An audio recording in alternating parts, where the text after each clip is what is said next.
So I spent the morning doing what I think is probably the call, not my calling, but it's chosen me. Is that a calling?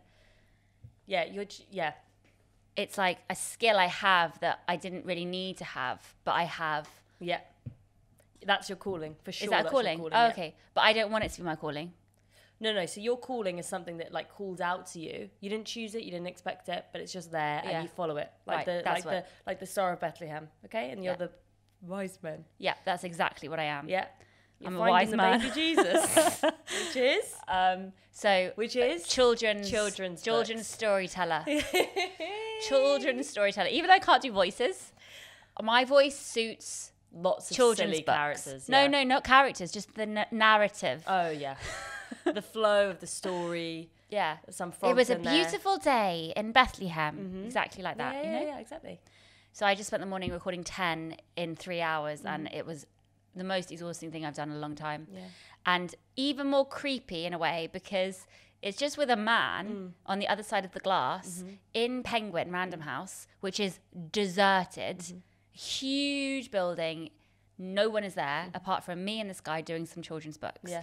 And you just have him talking to you through the headphones. Yeah. That's the lingo for it. That's the lingo. That's the speak. That's the speak in the biz of children's books. And he's just telling you what to do and stuff. And it's just kind of, it becomes so intimate because every single sound is picked up. So like swallowing saliva or, tucking your hair behind your ear or, a burp or something like that. And it's just suddenly like, and then my stomach started grumbling so much because I'm in a calorie deficit today. Yeah. Not intentional, just accidental. Good for you, bitch. It wasn't even intentional.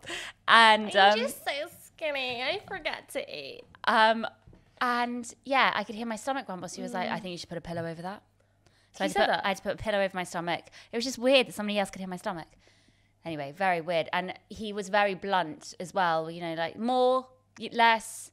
And I liked him a lot. And he was actually a good director in that way. But I was there to do this job.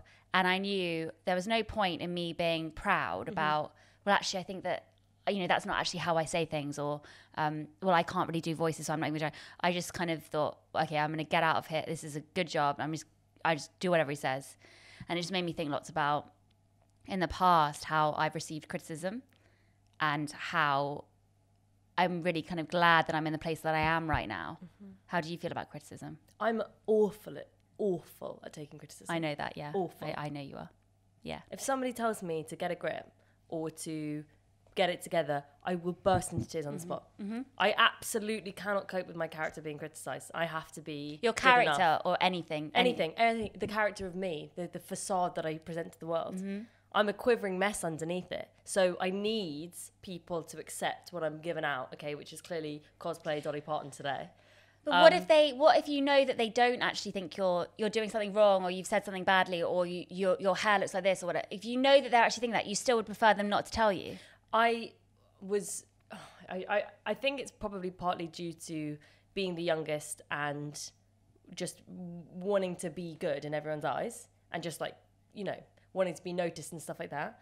But also then being a goody two-shoes at school and relying very, very heavily on my own my sense of self-worth based on people thinking well of me and like getting good grades and stuff like that. It now has resulted in me being such a weak adult because I just find it so upsettingly difficult if somebody thinks badly of me. Yeah, I can't cope with criticism at all. Whereas I kind of know that a lot of people don't like me, or I've done something not as good as it could be, but I choose not to buy into that, so I choose just to ignore it. So it goes back to like never looking at comments. I never look at what people have said about anything I've done online. No. I'm somebody that like really feeds off of people's good impressions of me, which is again why I'm bad at taking the criticism. But like a lot of my fuel comes from knowing that like if that people have responded well to something I put out there. It's part of the reason why I don't Instagram a lot, or I don't use a lot of social media a lot, because I know that I only want the stuff that I put out there to get good feedback, and I will look at that feedback. So this is very on point for an email I got this morning, if that makes sense as a sentence. Bang on. You got it. You got it in one. Hole in one, babe. Thank you. Good job, So sis. I have to decide if I'm allowed reviews for the recording of Sunrise. And before I saw the edit, I was like, absolutely. Bring him in. Bring him in. Give me the reviews. Like Pockets full of 5 stars. I got a lot of good reviews. I did. I got a lot of fucking good reviews, didn't I?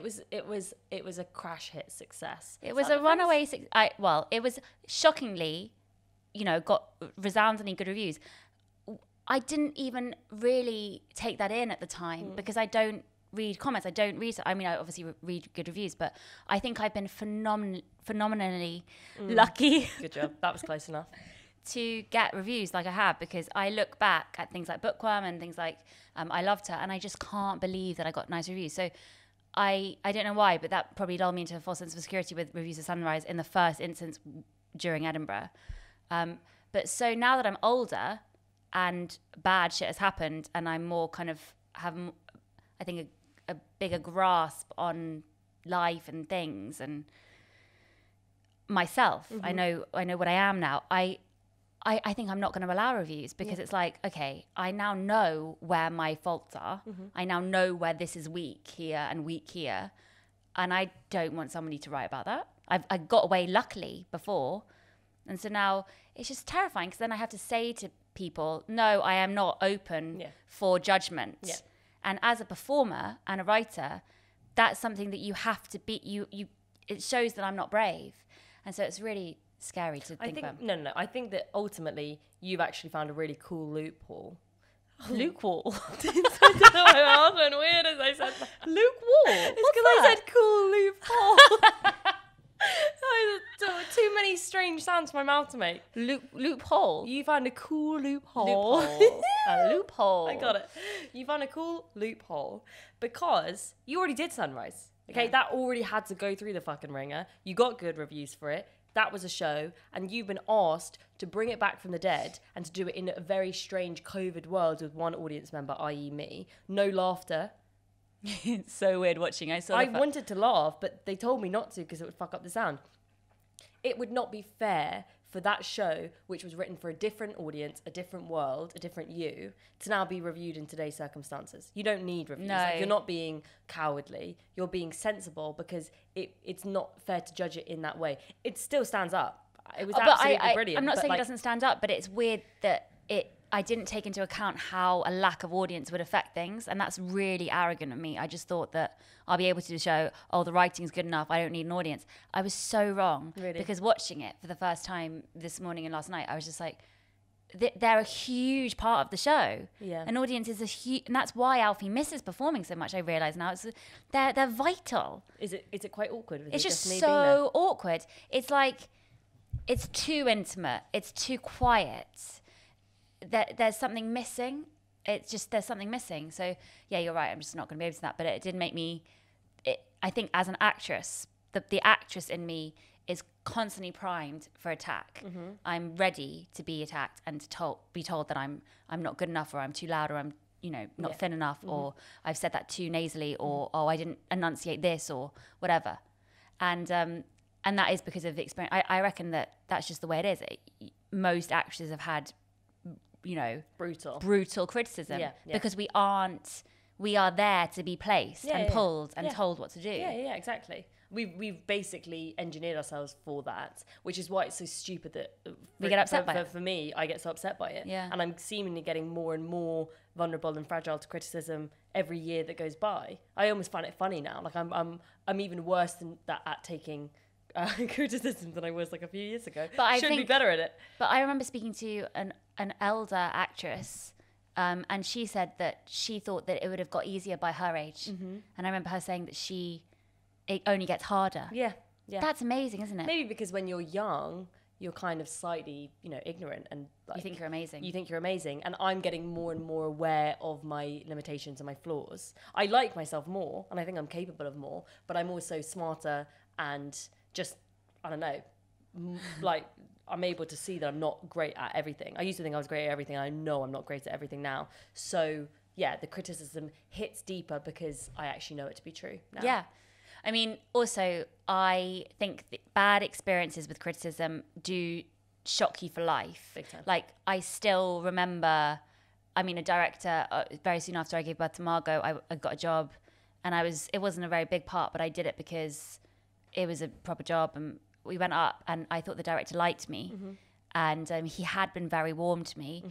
And then... Red flag already. I can tell that this is going to go south. The part didn't have anything to it. Like, it wasn't funny, and there was nothing for the character. It was just a bounce off for the male character. Yeah. And so my way of doing it in the audition was to do it massive. Even though I'm obviously a very understated, subtle performer. Exactly. And such a tiny, sexy little lady as well. Yeah, just, so I thought I would do it massively, Oh, yeah. over the top. Big time. And in the audition, I got really big laughter from the producers and the director.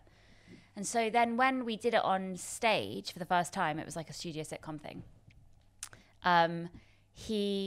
Again, everyone laughed. Then the day of recording, I got out the lift. I was with our mum and the baby, vulnerable. And he had been so nice to me. I was like, hey. And he was like, can I just have a word? And I was like, yeah, sure. So mommy and the baby went away. And as soon as they were out of earshot, he went, less. I felt like I'd been shot. I was like, sorry, less. That's the worst thing that you can fucking say to a person. And I was like, and he walked away. I was like, but I only did it like that because you laughed in the audition, and that's why I got the part. He was clearly having a bad day. He was taking that out on you. But it is the most cutting thing when somebody tells you to be smaller, especially I think as a woman. Yeah.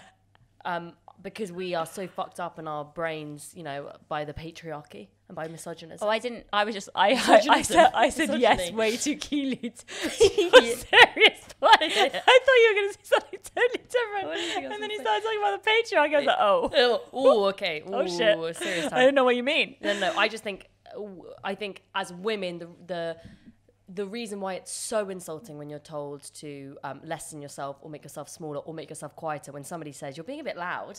You're being a bit loud. Bit much. I think it's so insulting because inherently we think that our purpose, on a subconscious level, is to be there and appealing and sweet and pretty and quiet and whatever. So it's just, even if that's so fucked up and we shouldn't be aiming to be that at all, subconsciously there's going to be like a housewife part of your brain that's like, oh my God, that's so insulting. And who's seen this? Who's seen me be embarrassed like this? And who's seen me be too much? Exactly. I mean, because I was insecure at school, I always would lean towards being the funny, quirky one.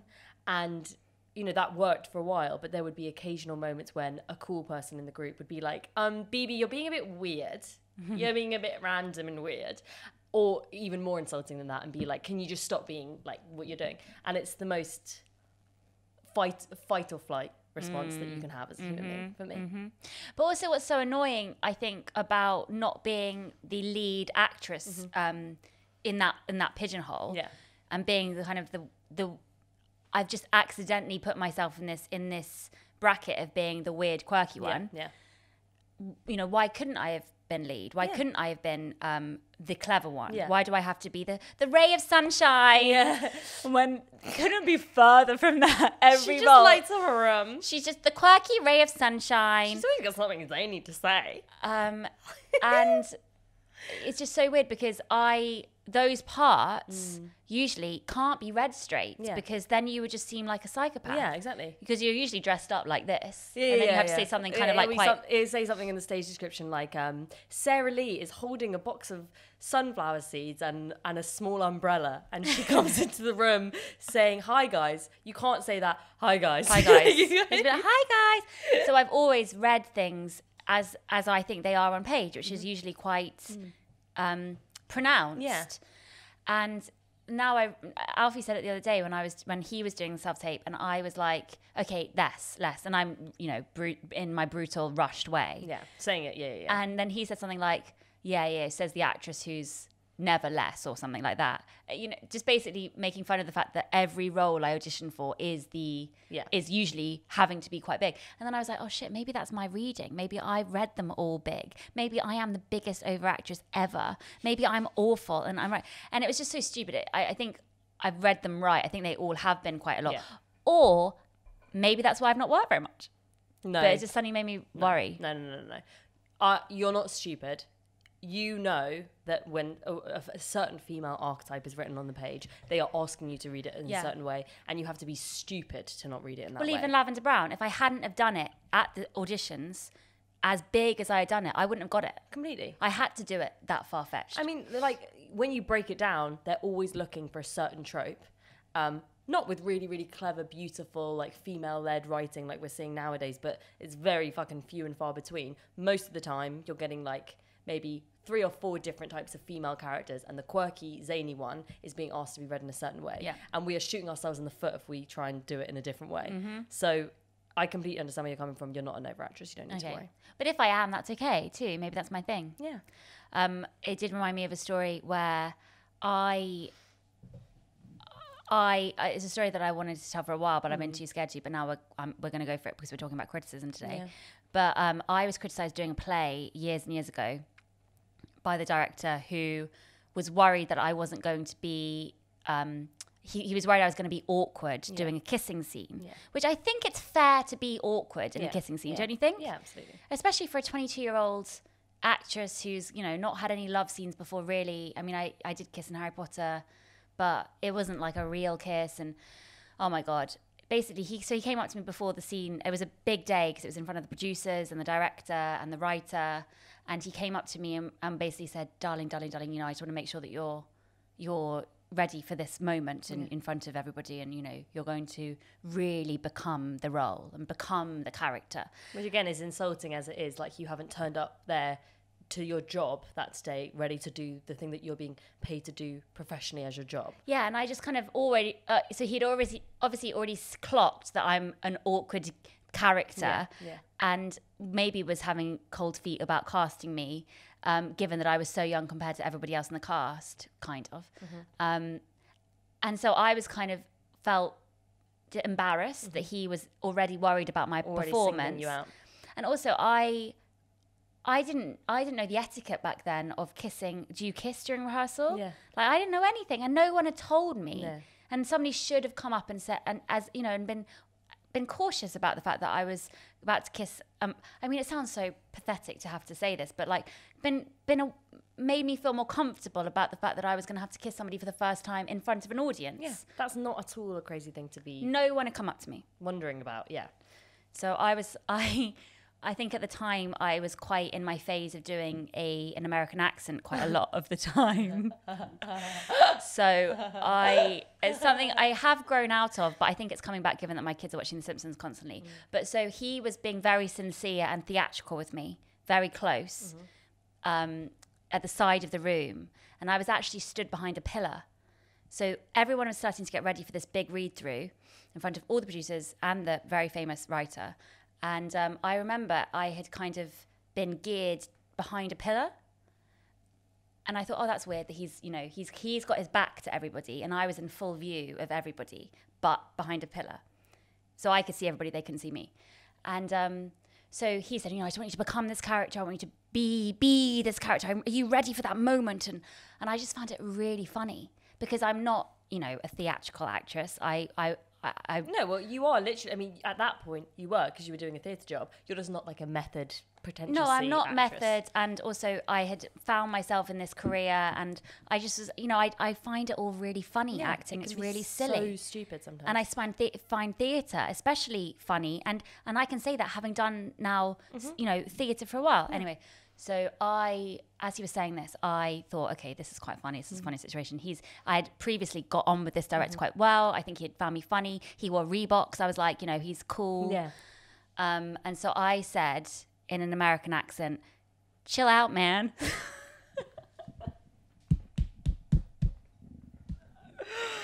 Chill out, man. His face, like didn't go down well. He went red with anger. Yeah. He basically turned me with my shoulders and said, don't you fucking speak to me like that, you fucking 22. He said 23-year-old, and so I corrected it. I wanted to be like 22. 23-year-old idiot, or something like that. Don't you fucking speak to me like that. Who the fuck do you think you are? Don't you fucking speak to me. Do you know who I am type thing. He went on this rampage, cigarette breath, right in my face. Don't you fucking speak to me like that. believable. I was terrified. But also, all that was going through my brain as he was being aggressive Completely in public, unprofessional. I was thinking, I did something so wrong. I shouldn't have said chill out, man. I thought I am in the wrong. I was like, oh no, how could I have done that? I've ruined my career. I've been rude to a director who's obviously very... And I still, until recently, thought I was in the wrong. Yeah, I completely understand why you would think that. And he was so well known and respected, and this was his big revival type thing of this play. And then he walked off, and 2 minutes later, the stage manager was like, "Is everyone ready to start? Is everyone ready to start?" And I say the first line in the play, and I'm basically one of the main parts, and I had never done a play before, and I was shaking, and I had to start the whole play, and luckily the choreographer was sitting in the corner, so she had the perfect angle to see me. And I'm so glad, because she was the only witness. And what it meant was that she came up to me straight away after the read-through, in which I did have to kiss this actor, and which I did. I was so scared, I basically it was like I was running away from something. You know, I was trying so hard to be good. Yeah. So she came up to me after, and she squeezed my shoulder and was like, "Are you okay?" And I almost burst into tears, but I didn't. Anyway, 2 weeks later, I basically spent every single night rehearsing on my own. I thought, okay, I must be bad. Yeah, you were taking all of the responsibility upon yourself to correct that wrong, you know, when you didn't do anything wrong. Well, apart from say, chill out, man. I'm sorry, but if he's talking to you in a pretentious, silly way, like, oh, darling, are you okay? You saying chill out, man, is the absolutely appropriate response to that. Because you're being as silly as he is being. And then he responds to you with fucking aggression. And so 2 weeks later, rehearsal, I tried really hard. I'd done really well. He came up to me and he was like, "I only did that because I think you're so talented. I only did that because I think you're so talented." Oh, wow. And I, like the idiot that I am, I was like, "Oh my God, I completely understand. I'm so sorry. I completely..." And that's toxic masculinity. It just started. And then I had to do the play for like months. And I would have been traumatized. That did traumatize me. Yeah. It did traumatize me in a lot of ways. And I have it in me, like it's been drilled into me that I am not a serious actress because I said chill out, man. And the fact that's never not going to be funny though. And do you know what? If somebody asked him like, what do you think of that girl Jessie Cave who did that part? What did she do that pissed you off so much? Yeah, like chill out, man. Yeah, I reckon that he would be like, I think he would say something horrible about me because he's scared that I would eventually say it. And it's like, I'm not shaming him. He's a really good director.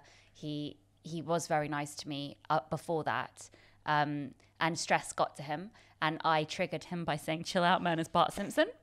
Imagine if you'd said cowabunga. Imagine if you'd thrown an eat my shorts in there. His head would have blown off. But I don't think theatre is as pretentious anymore, hopefully. I hope to fuck it's not. I mean, how goddamn stupid. I mean, the fact that so much of British theatre is the classic, like, kitchen sink, you know, endless revivals of revivals, and we still take it so bloody seriously. Yeah. I think it's stupid. I think in Europe, theatre is a lot more kind of, like, open and free and experimental, and I don't know, I just think we should follow that model a little bit more than just like doing the same old fucking Pinterest shit. No, but things like, exactly, but also things like Sunrise, which are now classified as a play,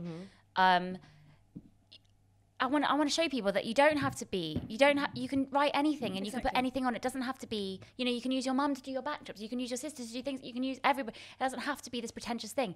Even with fucking Sunset, the novel, I don't know much about, you know, grammar.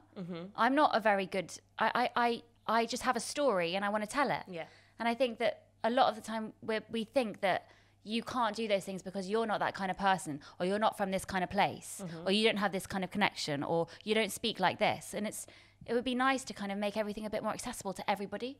I think that really the root of all arts just has to be that it like means something to you, the person that's making it, and if it moves someone, if it makes them think about something in a different way, or if it makes you feel any kind of emotion, that's valid, isn't it? Yeah. I mean, I'm not the person that's saying like, you know, wow, this like slab of concrete on a stick is art type of thing, because I do find some things like pretentious or whatever, but I think that story is a fantastic example of why keeping these old structures in place and these like completely outdated power dynamics, a director should never feel like he is in a position to talk to a younger actress like that. Yes, the power dynamic is established, and I shouldn't have said chill out, man. You shouldn't have said chill out, man.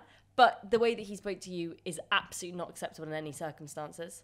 And I think that it was made allowable because that sort of structure of doing that old play, a revival of something in a big old established theatre with everybody like, just feeling so fancy, it makes those kind of interactions like okay, because that's just the kind of environment where that sort of like speak happens. Totally. We should fucking just jazz it up, make things a little bit less old fashioned so that you can't be that nasty to people. But that's also not okay. Back then, I'm so glad that things are moving towards, he would get cancelled now for doing that kind of thing. He would get fired. Yeah. If I had gone to somebody, if I had the courage back then, and I did, even back then, I remember telling an actress in the show who was older than me and had acted for years, and I told her, and she still thought, oh, it was my fault. Yeah. It was your fault type thing. Everyone turned their back on me. Yeah. I was outcast. Yeah. I wasn't invited to the same things they were. I was a loser. And it was like, oh my God, if that happened now. It's only you that can take a starring role in a big fucking show and become the loser. Become the girl wearing a dunce hat. I'm sorry, it is a bit funny. But even back then, no one fucking did anything about it. And I was the youngest. I should have been protected. I should have been listened to. Yeah. And that stayed with me forever. I'm so sorry, Jessie. I don't mean to laugh at you for it. No, but it's funny. It's funny because they all it's were so like, fucked up. well, you're a bit weird. It's probably your fault. It's probably your fault. But And it's that's happened to me again and again. Exactly. It's just, and it's stayed with you, hasn't it? It's completely stayed with me. It's stayed with me. I've had such awful experiences as an actress and as a teenager. It's just kind of a surprise I'm actually able to. I mean, that's why you make such wonderful art, because you're so traumatized. That's the truth. I would just really like not to have to make the art though. Yeah. That would be really nice. It'd you be just nice want to be healthy and happy, don't you? Yeah. It's like it's just so annoying when things happen to you and it's like, well, okay, either I'm going to write a one-woman show about this, or I'm just going to be, have it sit with me and fuck me up. It's so much more cathartic to actually talk about things. Yeah, and I do feel so much better about it now because I do understand where he's coming from. But I also now can see 10 years later how I don't know much about the patriarchy thing, but I think I was brainwashed. Yeah, of course. Yeah. Of course. Because it was in your best interest to believe that he was in the right. Because if you had listened to the voice inside of your head that was traumatized by that incident, if you'd listened to the voice in your head that told you he is a bad person for doing that, you wouldn't have been able to do that read through. You wouldn't have been able to do the performance. You would have been too shaken up, and you probably would have had to drop out. But the athlete in you was trying to protect you and said, oh, Jessie, you're just a stupid little bitch for using the Bart Simpson voice. He's probably fine, and that's what he has to do. So you're protecting yourself. Oh my God. And then I remember because Mummy picked me up after rehearsal each day because she wanted to make sure I wasn't tired and stuff. So sweet. I was 22, but it was so nice because she wanted to hear about my day and stuff, and it was the first thing that happened like that in my career. And that day I got into the car and I obviously was like shaken up, and she was like, what happened? And I just couldn't tell her without kind of obviously crying and stuff. And so I just said, something happened with the director. And she was like, what did you say? Oh no. And I was like, I didn't mean to. He was basically telling me off before I'd done anything. And I said, chill out, man. And she obviously, because she's like got this desperate energy, which is kind of installed in us, of we need to prove ourselves. She was born in the 50s. Like, she has some very warped ideas of the things that you can and can't allow men to do. And so I was like, I know I shouldn't have done it. But I said, chill out, man. She was like, why? Why did you say that? And she completely thought that I was in the wrong. And so but then once it became clear that this guy has got it in for me. she was on my side, but it just kind of, it shows that it's so built in us to be like, right, okay, like fight for your role, fight for yourself, like do work as hard as you can to prove your place. Yeah. But also I think as a woman it's interesting because if you are like given two outcomes, you can either be a sort of feminist icon who says, no, I'm not going to put up with that behavior, but you don't get the job. You don't, like, you have to drop out and you don't get the favors. Or you put up with the behavior, you know in your head that it's bad, but you decide to push through anyway because you want to do the job. I think a lot of people would probably take the fucking second option. I know that I would. Oh my God, I would. Situation. Well, what were my options? Why do I have to now lose out on a job just because of some guy being an arsehole? I know 9 times out of 10, unless I would probably be like, okay, he's awful, but I'm going to pretend like that's fine because I want to do the job. And I know that's probably the bad thing to do. No, but I want the work, you know? Well, what were my options? When he touched my shoulders and turned me, he and was verbally and physically aggressive to me, swore in my face. What were my options? Yeah, I know. I wanted the job. Yeah. I needed the job. They could replace me in a second. They had over 100 girls auditioning for that role. Yeah. He told me that. He made a point of telling me that when he told me. Because when he said to me, I only did that because I know how talented you are. You know, we did audition over 115 girls for this role. Yeah. That was him telling me, I could replace you in a second, bitch. Yeah. It's very Mad Men. That feels very Mad Men, that whole interaction. But yeah, it's kind of on a completely different note. But I love the actress Alexandra Roach, and she's in this thing at the moment, which starred Noel Clarke. And I thought it was so great what she did. She did an Instagram post because it Viewpoint, the thing that he was starring in with her. Didn't they take down the last episode? So it was going out. I mean, unfortunately for ITV, it was the first time they'd done like consecutive nights for a show. So they'd done Monday to Friday, Viewpoint 9 p.m. or whatever it was. And then so on the Friday when he had got, cancelled. Oh, brutal. It was pulled off. And this was a big role for her. And really pulled off. Pulled off air. Yeah. So she did a really cool Instagram just of text saying, I really hope that I can stop working with male predators or something like that. And I thought that was so great. So cool. Because it's like, that's such a shame for her. Exactly. And it's her saying, I'm not going to apologise for this arsehole's behaviour. And I hope that, like, I get to continue to work. And she's not taking responsibility for it, but she's acknowledging it. Very classy, very really cool. Classy. You, Alexandra Roach. Because it shows how many people are brought down without doing anything because somebody has done something terrible. Yeah. And it's so unfair. And that has to stop. Yeah. They didn't do anything wrong. Yeah. This guy did something wrong. Yeah. Why should ITV have to take down their show that they've spent millions on because one guy was a fucking dickhead? Yeah. I remember thinking in my head though, like if I had been an actress that auditioned for that show and I hadn't got it, I remember bits of part of my head was like, oh, like if I'd not got like a big role in that and then it got taken down, I'd kind of be like, yes. Yeah, because they would never know that you weren't a big part. Exactly. No, I was like if there was an actress who was like an enemy of mine who was in that big last episode and I didn't get the role and then it got taken down, I would have been like, yeah, bitch. Yeah, fuck you. That didn't happen. Okay? It's like when I didn't audition for it. When I went to LA and I was doing one of these hideous actors workshop things with an American guru who basically just had a house. Yeah, just told you were fat. she basically just told us fat. We had to do this hot pitch exercise, which I did do a pin dippy sketch about. Yeah. And we had to sit in the middle of the room and kind of sell ourselves. And so we all had a turn and I got up there and she was like, right, who are you? And I was like, Jessie Cave. No, who are you? And I was like, Jessie Cave? She's like, what have you been in? And I was like, I was in Harry Potter. Who were you? And I was like, I played a role called Lavender Brown. No, you didn't. No, you didn't. I was like, Lavender Brown. She's like, say you played Hermione. Say you played Hermione. And I was like, but I think people are going to know that Emma Watson. And she's like, it doesn't matter. It doesn't matter. Say you played Hermione. Because her point was, no one's going to watch the thing. I think people did watch Harry Potter. Yeah. But I think that was. I think she made a good point. Bad example, though. Because bad people example, do actually exactly. know who played Hermione in Harry But Potter. most times, you know, they don't know that you weren't, like, in Viewpoint. She's exactly. I would just say from now on, guys, I had a starring role in the last episode of ITV's Viewpoint, but unfortunately Noel Clarke tanked my career-defining role as the lead character in the last episode of ITV's Viewpoint. I reckon actors have done that. Yeah. Oh my God, big time.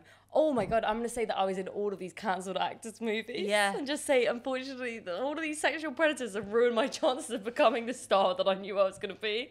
But it's awful because if you know somebody if there's a rumour about somebody, it usually is true. Yeah, and that's what I've learned. Like, true. we saw him at the convention last year. Do you remember? And I was like, there's a weird vibe going on here. Do you remember, like, a year or 2 years before the Louis C.K. stuff came out, in Edinburgh, that female comic was telling us, oh yeah, Louis just gets his dick out and puts it on your shoulder. We're like, oh, no, he doesn't. No, he doesn't, No, you silly doesn't. goose.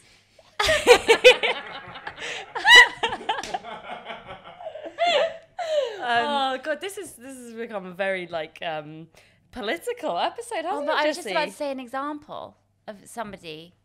If there's a rumour, it's probably true. What was my point? I had a really good point. Our mum used to always say to me, with regards to, like, child snatchers and creepy men, judge a book by its cover.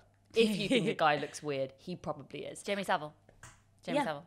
And I think that in terms of children being safe and women being safe, even though it's obviously bad to judge people on appearances, and yes, there's probably hidden depths to every person that you could potentially meet, in the case of you walking home alone at night or being in a vulnerable situation, always think that a creepy looking guy is creepy. Yeah. Just fucking avoid him. You don't need to have that interaction. No, totally. It's a good rule to live by. But if there's a rumour about somebody and it's a known thing within the industry and then it never comes out, whose responsibility is it to make it come out? Yeah. And then I know about situations where there's a rumour about somebody and the rumour is definite. It's not a rumour, it's true.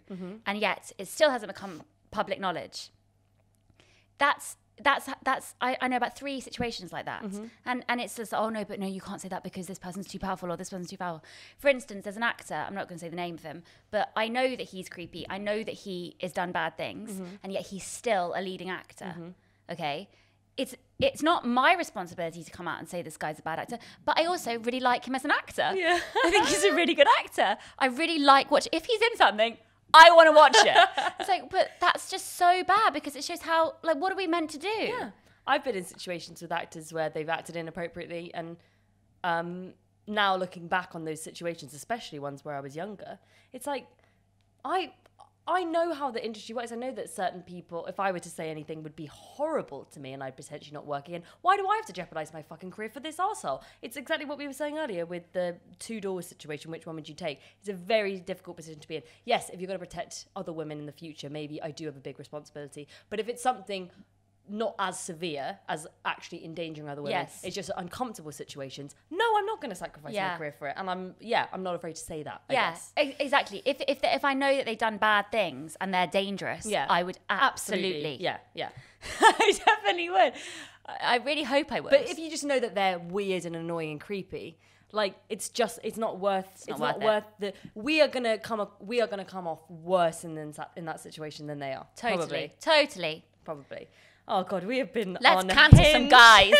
We have been unhinged. Anyway, I hope that this doesn't get any traction, but I think it is nice to be open with people that there are experiences within the acting industry which are really bad, and it hasn't fucked us up that much. Yeah, I remember working on something when I was 17, and this actor in it, who now is quite successful, and who I've actually worked with since, which is kind of funny and ironic. But when I was 17, he got super drunk at the wrap party, was kind of feeling up my leg under the table, pretending that he was stroking the dog that happened to be asleep under the table, even though he was not stroking the dog. And that is a weird way to stroke a fucking dog. And and when I got up to leave, he was like, "Yes, so we're going? Are we leaving?" And I was like, "No, I'm going back to the hotel room." And he was like, "Okay, I get you." And I just was like, fucking hell, this is a bit of a nightmare. I went to bed, woke up to about 20 texts from him, the first 10 of which were drunk and slurred, and they were like, "Hey, I'm coming to your room. Hey, oh, wait, which room are you in again?" Blah, blah, blah, all this stuff. And then the next one's in the morning being like, "Bebe, oh my God, I'm so sorry for last night. I just don't know what came over me," or whatever. I had no idea what he was talking about. I only found out from him that morning at breakfast where we had to sit alone together because everybody else was working, that he had drunkenly come back from the rap party, harassed the receptionist into telling him which room I was in.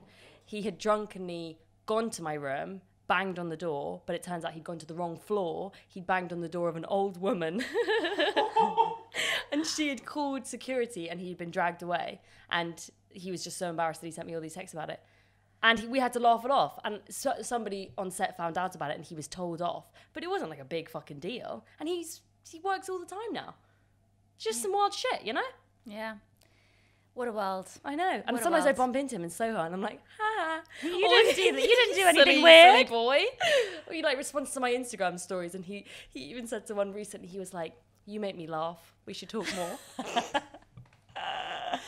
Oh my God. Isn't that creepy? Yes. Yeah. If you have enjoyed our rather Criminalizing. we could we're up for being blackmailed. Yeah, God, you know what? Like, let's just be scandalous.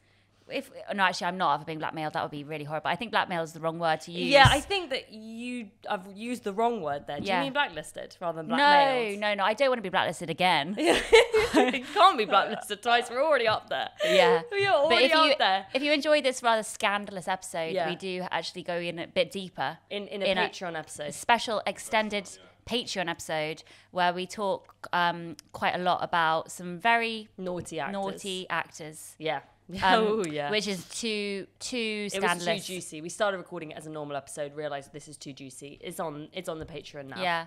There's lots of stuff on the Patreon coming up, so please have a look. But yeah, also on the Patreon, we do talk about how we don't like how desperate people are in promoting their Patreon. Yeah. So Yeah. we're not going to go too far in that, but basically it's patreon.com/Cave Sisters. Cave Sisters. And we didn't get the chance to talk about how Jessie cheated on her A-levels. Oh. But we will be discussing Next that in week. a future episode. So Yeah.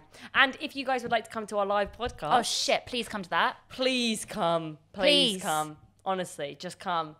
It will definitely be socially distanced. It will be socially distanced. Even if we don't want it to be, it will be. Exactly. And it'll be fun, it'll be juicy. Yeah. We're going to have a proper like set list for that. Oh, yeah. We're going to have some topics. Yeah. Topics.